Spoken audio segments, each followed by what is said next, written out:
Welcome to GESARA for Dummies. It is May 18, 2025. Let's look at today's news from Professor William Liebenberg, prepared by Martin Stein. Please like, share and subscribe. Join our Telegram group in the comments below. Thank you. Let's go. The GESARA Law.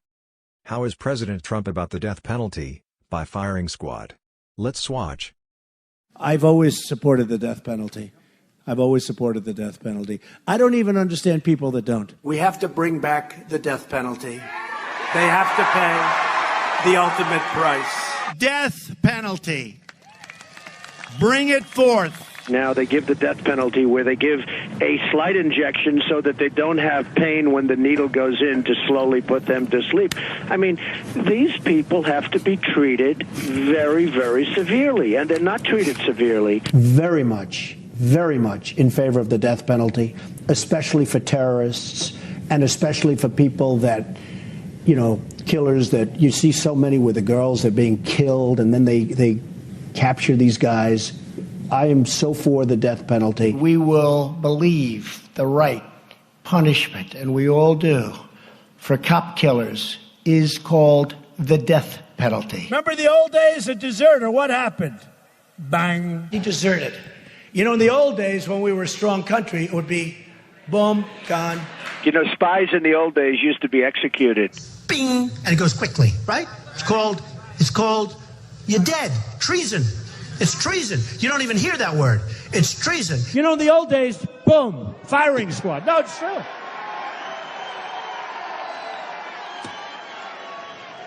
I love the Second Amendment. Somebody said the other day, well, he had some psychological problems. Well, in the old days, bing, bong. When we were strong. The drug dealers, the drug pushers they're really doing damage. Some countries have a very, very tough penalty, the ultimate penalty. They don't have a big drug problem in China. They have a thing called the death penalty. In China, if you're selling drugs, it's death. It's the death penalty. I said, Mr. President, do you have a drug problem? No, we do not. I said, big country, 1.4 billion people, right? Not much of a drug problem. I said, what do you attribute that to? Well, the death penalty. So, death penalty. We give death penalty to people that sell drugs. Death penalty. Quick trial. Death penalty. That's it.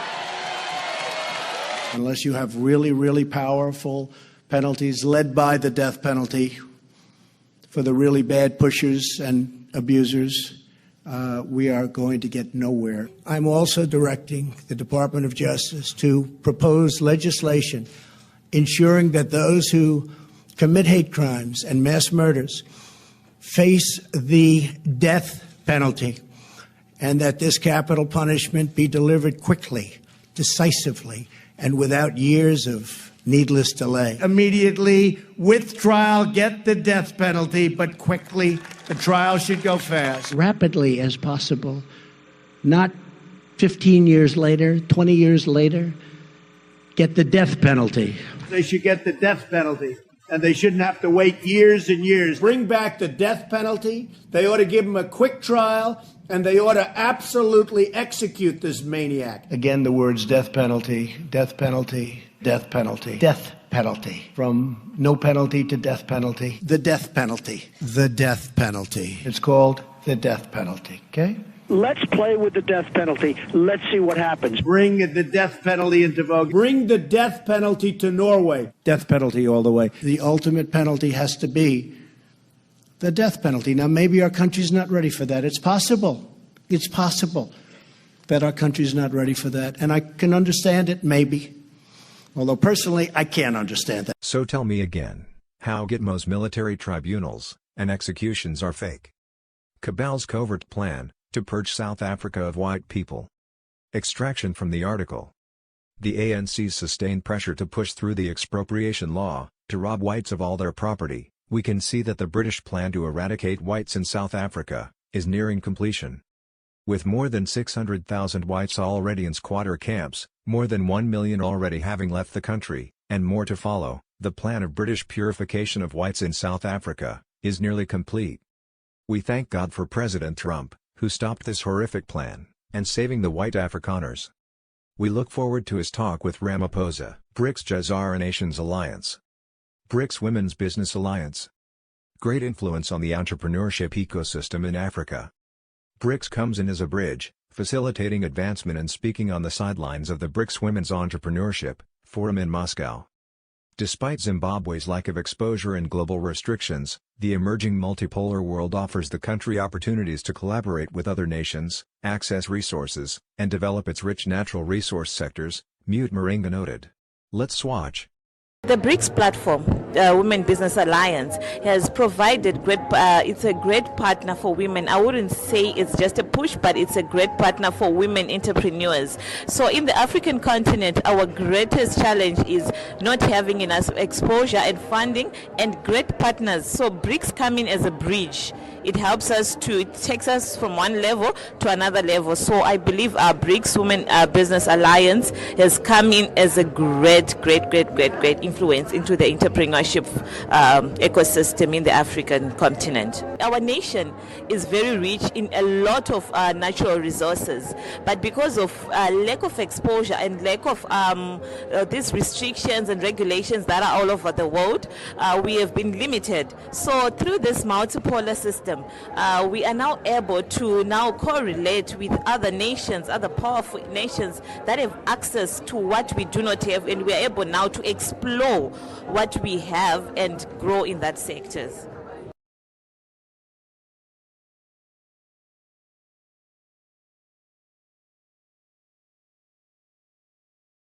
New Development Bank is the bank. Business Alliance official from Zimbabwe. When you are considering that, we are going into a multipolar system right now, the New Development Bank should just come out above on tops, said Teverai Chigogo, chairperson of BRICS Women's Business Alliance in Zimbabwe. For a truly multipolar system to emerge, Chigogo argues, the New Development Bank must prioritize empowering women entrepreneurs. Let's watch. I think the New Development Bank is the bank, because when you are considering that we are going into a multipolar system right now, the New Development Bank should just come above tops, because if it doesn't, nothing will change for the women entrepreneurs who will continue, struggling as we have been in the systems before. So for me, I think the New Development Bank should just make a deliberate move to engage international central banks and make sure that there is funding for women, which, even the talk about the women's bonds, I think it's something that's very positive. And the New Development Bank should just engage with the national central banks to structure facilities for women. I can just take you back to Africa, where we have it all. We have the sun, we have, when we are talking about energy, the solar energy, we have the land, we have the people. I think we have everything. What we lack is the financing, which we feel the New Development Bank can put on the table for us.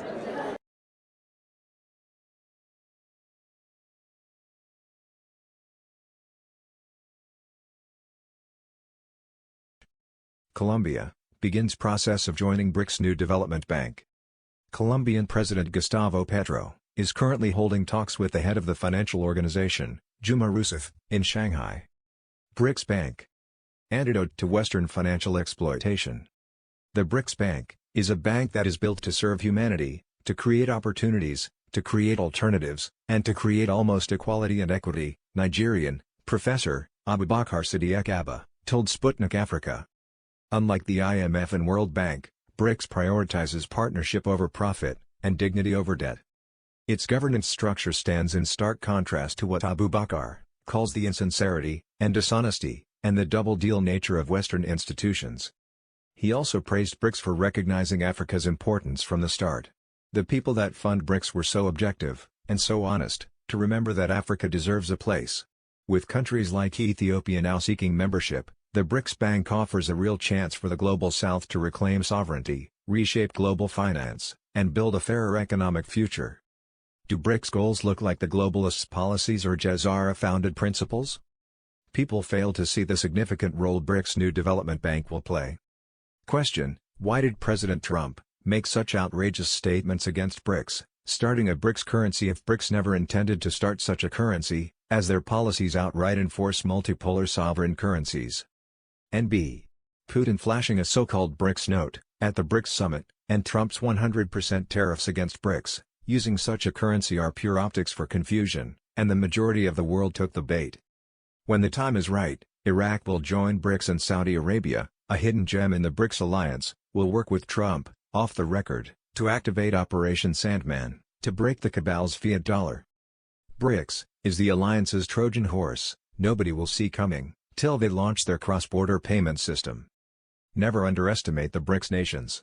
Let's swatch. What would happen if the USA, along with NATO, launched a nuclear attack on Russia, and in the result, Russia is destroyed, its leader Putin and the entire military leadership completely wiped out? But is that really the end of Russia? During the Cold War, Russia lived under constant fear that the USA might launch a nuclear attack at any moment. To counter that threat, Russia began developing a secret and deadly system known as Dead Hand, which was completed in the 1980s. Russia embedded a network of special sensors deep within its soil. These sensors are built to detect the earliest signs of a nuclear strike in real time. If the sensors of this system detect a massive nuclear attack, it begins to analyze seismic activity, radiation levels, and communication blackouts. If no response is received from any Russian military unit, the system sends a signal to the Russian command center. If there is still no response, Dead Hand activates automatically. It doesn't wait for human command. It takes control of Russia's nuclear arsenal and launches it, targeting NATO, the USA, and every country considered an enemy of Russia. This means that even if every Russian leader is gone and no one is left to give the order, the world could still be engulfed in nuclear fire. It's an alarming warning to any nation thinking of striking Russia, because it wouldn't just start a war, it could end the world, because this system is still active today.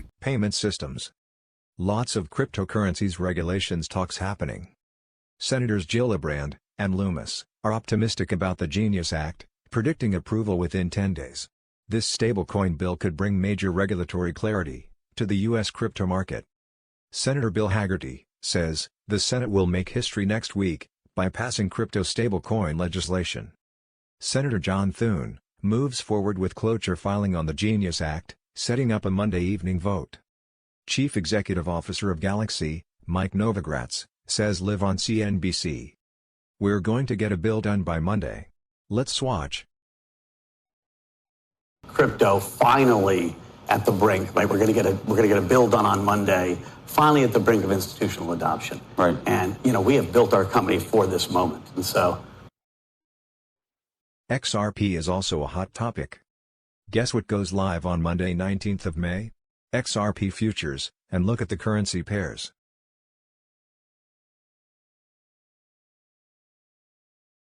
On to stablecoins. Stablecoin usage represents a country's currency in cross-border trade. The development of foreign currency exchange on Forex is currently possible, and Basel III compliance utilizing an asset-based digital system will give our local currencies around the world liquidity and new values. July 1, 2025 is rapidly approaching us. Stablecoin clarity is expected to be complete within the next 2 weeks. Crypto clarity will not be long behind it. The new digital asset-based trading system is just around the corner. Ripple just flipped the script on global finance. Most people are still stuck, asking if XRP will go to $3. Meanwhile, Ripple is a U.S. government contractor, licensed in the Middle East, powering billions in real cross-border volume, certified for Sharia-compliant Islamic finance. You're not holding a coin. You're holding the rails of a new financial order. The Seven Kingdoms. Nation after nation, respecting Trump's kingship. To everyone confused by the hair-swinging ritual in Trump's UAE visit. That wasn't random. That wasn't a TikTok dance. That was ancient, intentional, royal. Here's what it really meant. The ritual is known in Gulf Arab culture, especially in the UAE, as part of a ceremonial welcome reserved for kings, heads of state, and those given the highest honor. The synchronized hair swaying by women is not a performance, it's a gesture of grace, pride, and spiritual blessing. It symbolizes honor, purity of intent, and in some interpretations, submission to a higher cause or protector. It's rare. It's sacred. You don't get this, unless you're being received as a liberator, or covenant figure. Donald Trump didn't walk into a normal greeting. He was flanked by military, tribal elders, and ceremonial dancers. This was a king's welcome. It sent a message to the world, and especially to those watching in silence. He's not just back. He's the one we trust now. This was a global power shift, wrapped in ancient tradition. Let's watch the hair dance.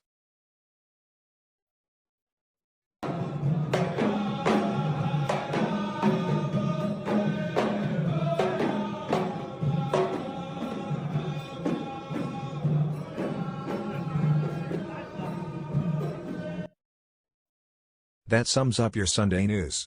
Thank you for watching. Have a great week. See you tomorrow.